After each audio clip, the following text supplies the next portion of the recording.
Again, we live in a world where like two people, a handful of people rule over a gazillion. So the literature, what we call science, reflects that.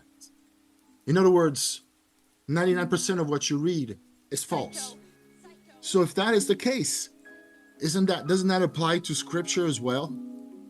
Especially if they're so inclined on making you read that scripture.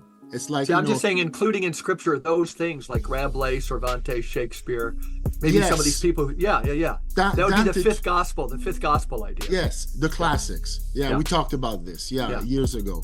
Yeah. Yeah. If the system is so rotten, What it is, it's not just the text themselves, right? Whether it's Shakespeare or the Bible, it's the culture of interpretation that rises up around it. sure. Right, and that's the real problem.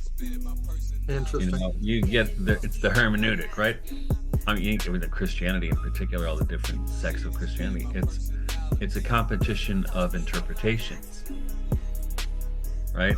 And this is when I'm talking about, is it possible to discover Christianity organically? And I don't just mean just from scripture or anything either. I also mean from nature, the two books, and maybe there are other books too. But the idea that can you short circuit or cut through, it's kind of a phenomenological approach. Can you cut through the cultures of interpretation? Or how far can you cut through?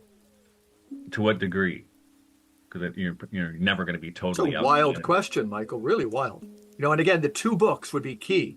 If this pattern is a return with a difference, even the Trappists would say we were given the book of scripture because we had lost the ability to read from the book of nature. So there was a degeneration that whatever eon we're trying to bring in, I just had to jump in to say, the two books would be crucial, the book of nature and scripture. The problem is that the book of nature is a scary book. And you can romanticize it, and it's the notion of the great architect, the builder of this world, what they call the demiurge and all that, who is a genius scientist.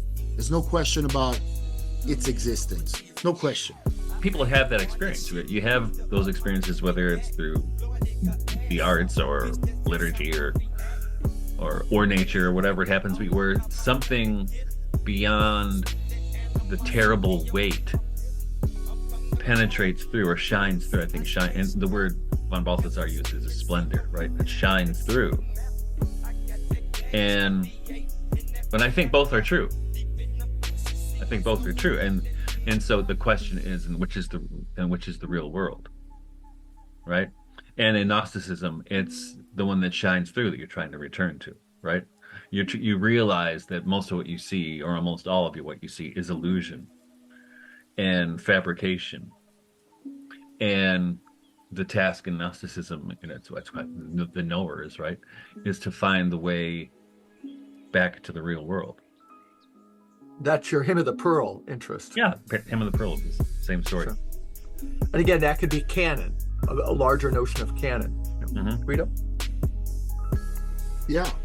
Well, but the moment we are positing Gnosticism, and the fact Michael calls it the screen, I call it the veil. Already, this is heretical.